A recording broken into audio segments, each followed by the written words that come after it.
नचैती आवेला पवरिया तो बाजइत बसुरिया आवे हो ललना दैया भाजत आवेला बलमुआ ओ बरिया में समा गई नचैती आवेला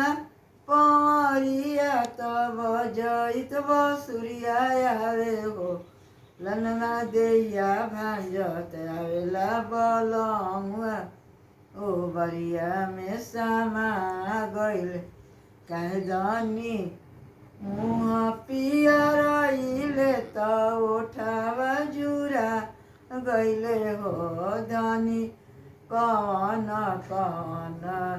दुखयामा दिहलु त धनिया दुबारा गइली हो धनिया कवन कवन दुखयामा दिहली त धनिया दुबारा गइली हो लाज के बतिया प्रभु कहिला कहत लजाइले हो प्रभु तार माई है निरमोहिया त दूधो न देलिनु हो राजा तार माई है निरमोहिया त दूधो न दे मचिया बैठल तू आमा सरबे गुने आगर आमा कवन कवन दुख देलु त धनिया दुबारा गइली फुलवाही ऐसन सुनर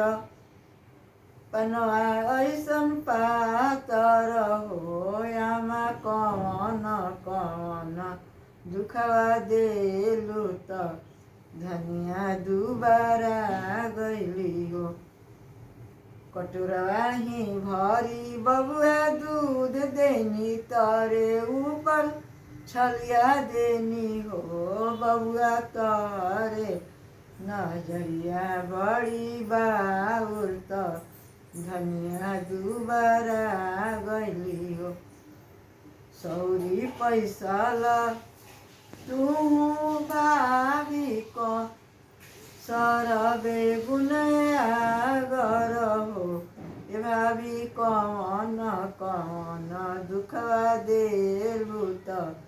धनिया दुबारा गइली हो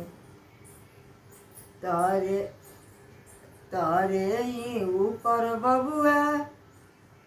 घिउआ देनी हलुआ बना के देनी हो बबुआ तारे न जरिया बड़ी बाउर त धरी यहाँ तार दुबारा गइली हो